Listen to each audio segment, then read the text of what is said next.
Hello friends, good morning. Rakesh static GK में आप लोगों को स्वागत है।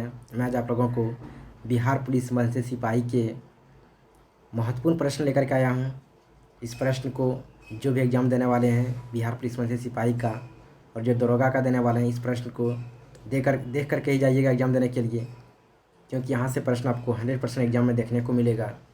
तो जो बिहार पुलिस मनसी सिपाही का कैंडिडेट हैं वो ज़रूर इस प्रश्न को देख करके जाइएगा। ये साइंस का महत्वपूर्ण प्रश्न है और ये प्रश्न जो है प्रीवियस ईयर का है, पूछा हुआ प्रश्न है। तो इसे आप देख करके जाइएगा और आपके एग्ज़ाम बता दें। मात्र 5 दिन टाइम बचा है, जो भी 5-6 दिन टाइम बचा है, तो बस आप लो ज़्यादा अधिक से अधिक कम टाइम में रिवीजन कीजिए तो आपको याद रहेगा।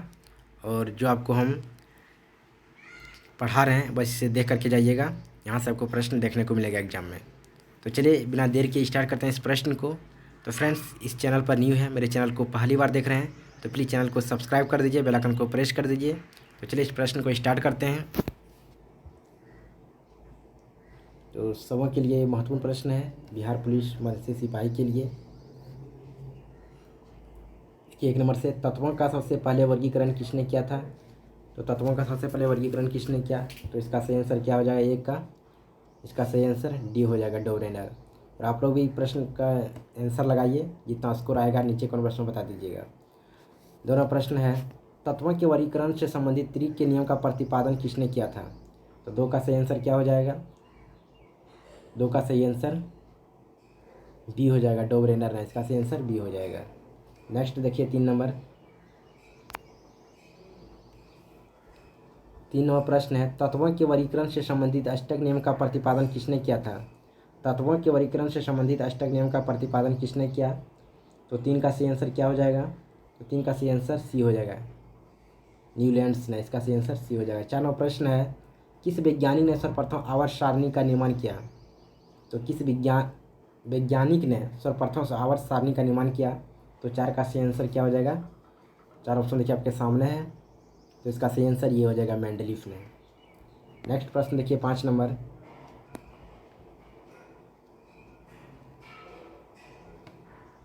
5 नंबर प्रश्न है, आधुनिक आवर्त नियम का प्रतिपादन किसने किया था? आधुनिक आवर्त नियम का प्रतिपादन किसने किया था? तो 5 का सही आंसर क्या हो जाएगा? तो 5 का सही आंसर डी हो जाएगा, मोसले ने। आधुनिक आवर्त नियम का प्रतिपादन किसने किया था? तो 5 का सही आंसर डी हो जाएगा, मोसले ने। नेक्स्ट प्रश्न देखिए 6 नंबर। 6 नंबर प्रश्न है, मेंडलीफ की आवर्त सारणी में तत्वों के वर्गीकरण का आधार क्या है? मेंडलीफ की आवर्त सारणी में तत्वों के वर्गीकरण का आधार क्या है? तो इसका आधार क्या है? तो इसका सही आंसर क्या हो जाएगा? 6 का। लगाइए प्रश्न। तो 6 का सही आंसर क्या हो जाएगा? ये हो जाएगा, परमाणु द्रव्यमान। इसका सही आंसर ये हो जाएगा। नेक्स्ट प्रश्न है 7 नंबर। 7वां प्रश्न है, आधुनिक आवर्त सारणी में तत्वों के वर्गीकरण का आधार क्या है? आधुनिक आवर्त सारणी में तत्वों के वर्गीकरण का आधार क्या है? तो इसका सही आंसर क्या हो जाएगा? 7 का। तो 7 का सही आंसर हो जाएगा, आधुनिक आवर्त सारणी में तत्वों के वर्गीकरण का आधार क्या है? तो 7 का सही आंसर क्या हो जाएगा? तो 7 का सही आंसर बी हो जाएगा, परमाणु संख्या। क्या हो जाएगा? परमाणु संख्या। नेक्स्ट प्रश्न है 8 नंबर। 8वां प्रश्न है, आधुनिक आवर्त सारणी में वर्गों की कुल संख्या कितनी है? आधुनिक आवर्त सारणी में वर्गों की कुल संख्या कितनी है? तो 8 का सही आंसर क्या हो जाएगा? तो 8 का सही आंसर डी हो जाएगा, 18। नेक्स्ट प्रश्न है 9 नंबर। आधुनिक आवर्त सारणी में आवर्तों की कुल संख्या कितनी है? आधुनिक आवर्त सारणी में आवर्तों की कुल संख्या कितनी है? तो इसका सही आंसर क्या हो जाएगा? 9 का। 9 का सही आंसर बी हो जाएगा, 7। 10वां प्रश्न है,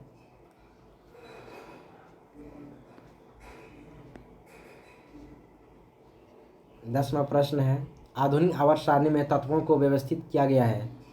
तो आधुनिक आवर्त सारणी में तत्वों को व्यवस्थित किया गया है तो कौन से क्रम में? तो 10 का सही आंसर क्या हो जाएगा? 10 का सही आंसर डी हो जाएगा, बढ़ते हुए परमाणु संख्या में। 11वां प्रश्न देखिए। 11वां प्रश्न है, किस वर्ग के तत्वों को सिक्का धातु कहा जाता है? किस वर्ग के तत्वों को सिक्का धातु कहा जाता है? तो 11 का सही आंसर क्या हो जाएगा? तो 11 का सही आंसर बी हो जाएगा 11। नेक्स्ट प्रश्न है 12 नंबर। 12वां प्रश्न है शून्य समूह में रखे गए तत्व किस नाम से जाने जाते हैं? किस नाम से जाने जाते हैं? तो देखिए इसका 4 ऑप्शन। 12 का सही आंसर क्या हो जाएगा? तो इसका सही आंसर क्या हो जाएगा? देखिए 4 ऑप्शन आपके सामने है। तो 12 का सही आंसर हो जाएगा डी, निष्क्रिय तत्व। क्या हो जाएगा? निष्क्रिय तत्व। 13वां प्रश्न है सबसे भारी धातु है, सबसे भारी धातु है, तो सबसे भारी धातु कौन सा है? तो 13 का सही आंसर क्या हो जाएगा? 13 का डी हो जाएगा ओस्मियम। नेक्स्ट है 14वां प्रश्न। सबसे हल्की धातु है, तो सबसे हल्की धातु कौन सा है? तो 14 का सही आंसर डी हो जाएगा लिथियम। 15वां प्रश्न है निम्न में से कौन सा तत्व सर्वाधिक विद्युत ऋणात्मक है? निम्न में से कौन सा तत्व सर्वाधिक विद्युत ऋणात्मक है? तो 15 का सही आंसर क्या हो जाएगा? तो 15 का सही आंसर बी हो जाएगा फ्लोरीन। का सही आंसर क्या हो जाएगा? B, fluorine. 16वां प्रश्न है आधुनिक आवर्त सारणी के समूह 1 में मौजूद एकमात्र धातु कौन है? तो 16 का सही आंसर क्या हो जाएगा? 16 का ये हो जाएगा हाइड्रोजन। 17वां प्रश्न है आवर्त सारणी में अधातुओं को किस ओर स्थान दिया गया है? आवर्त सारणी में अधातुओं को किस ओर स्थान दिया गया है? तो 17 का सही आंसर क्या हो जाएगा? तो इसका आंसर हो जाएगा 17 का ए, दाहिनी ओर। इसका सही आंसर ये हो जाएगा 17 का। नेक्स्ट प्रश्न है 18 नंबर। वे तत्व जो इलेक्ट्रॉन को ग्रहण करते हैं और ऋणात्मक आयन बनाते हैं वे होते हैं, वे क्या होते हैं? तो 18 का सही आंसर क्या हो जाएगा? इसका सही आंसर 18 का बी हो जाएगा अधातु। क्या हो जाएगा? यह धातु। 19वां प्रश्न है किस वर्ग के तत्वों का गलनांक उच्चतम होता है? किस वर्ग के तत्वों का गलनांक उच्चतम होता है? तो 19 का सही आंसर क्या हो जाएगा? तो 19 का सही आंसर सी हो जाएगा 4A। इसका सही आंसर सी हो जाएगा।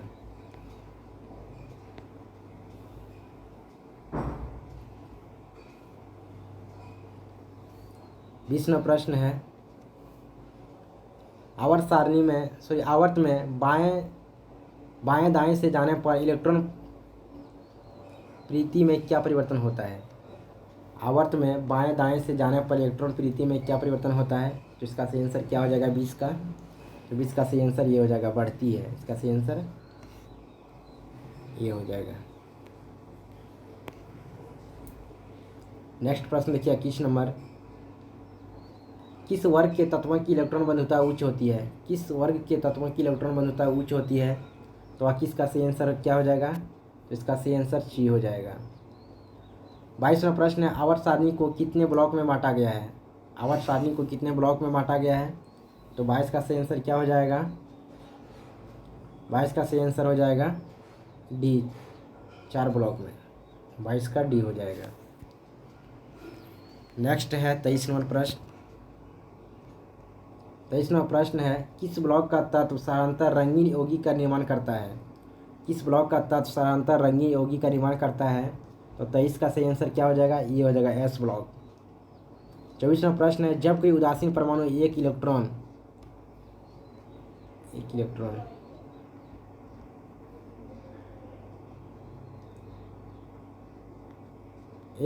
ग्रहण करता है तो उसके फलस्वरूप उत्पन्न ऊर्जा कहलाता है। तो 24 का सही आंसर क्या हो जाएगा? तो 24 का सही आंसर हो जाएगा ए, इलेक्ट्रॉन बंधुता। 24 का ये हो जाएगा। नेक्स्ट है 25 नंबर। 25वां प्रश्न है किस वर्ग के तत्वों को मुद्रा धातु कहते हैं? किस वर्ग के तत्वों को मुद्रा धातु कहते हैं? तो 25 का सही आंसर क्या हो जाएगा? 25 का ये हो जाएगा। 26वां प्रश्न है मेंडलीव का संबंध किस देश से है? तो देखिए 4 ऑप्शन आपके सामने है। मेंडलीव का संबंध किस देश से है? तो 26 का सही आंसर क्या हो जाएगा? 26 का सही आंसर क्या हो जाएगा? सही आंसर इसका बी हो जाएगा, रूस का। मेंडलीव कहाँ का रहने वाला था? रूस का। 27वां प्रश्न है आधुनिक आवर्त सारणी के किस समूह में केवल 7 तत्व हैं? आधुनिक आवर्त सारणी के किस समूह में केवल 7 तत्व हैं? तो 27 का सही आंसर क्या हो जाएगा? तो 27 का सही आंसर ये हो जाएगा 1। 28 नंबर प्रश्न है, किस वर्ग के तत्वों को अयस्क बनाने वाले तत्व कहते हैं? किस वर्ग के तत्वों को अयस्क बनाने वाले तत्व कहते हैं? तो 28 का सही आंसर बी हो जाएगा। नेक्स्ट है 29 नंबर प्रश्न। 29वां प्रश्न है, सबसे हल्का तत्व है, तो सबसे हल्का तत्व कौन सा है? 29 नंबर देखिए, किस वर्ग के तत्वों की संयोजकता 2 होती है? तो 29 का सही आंसर क्या हो जाएगा? बी हो जाएगा। और 30वां प्रश्न है, सबसे हल्का तत्व है, तो 30 का सही आंसर क्या हो जाएगा? ये हो जाएगा हाइड्रोजन।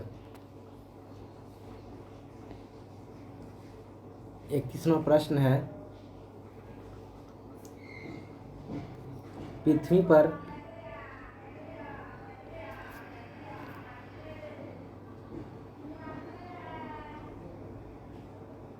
एक मिनट 31वां प्रश्न है, पृथ्वी पर सबसे अधिक मात्रा में पाए जाने वाला धातु तत्व है।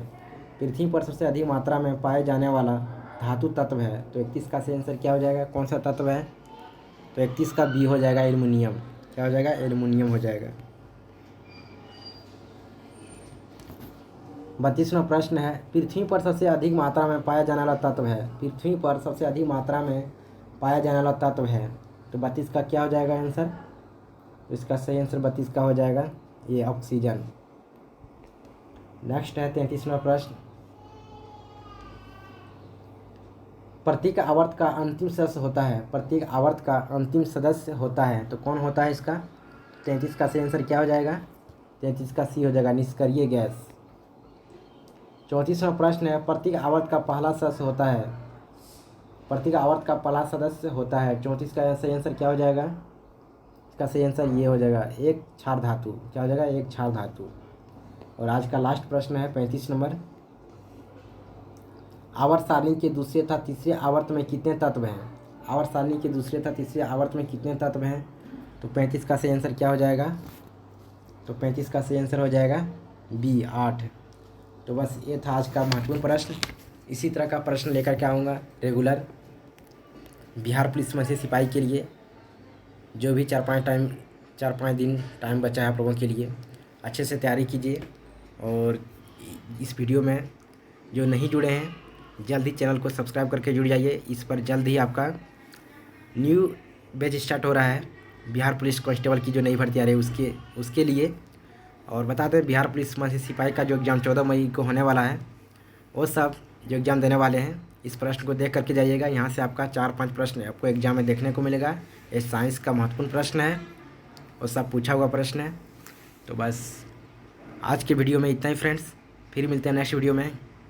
कितना स्कोर आया आपका ये नीचे कमेंट्स में बता दीजिएगा। तब तक के लिए सबको धन्यवाद। जय हिंद, जय भारत।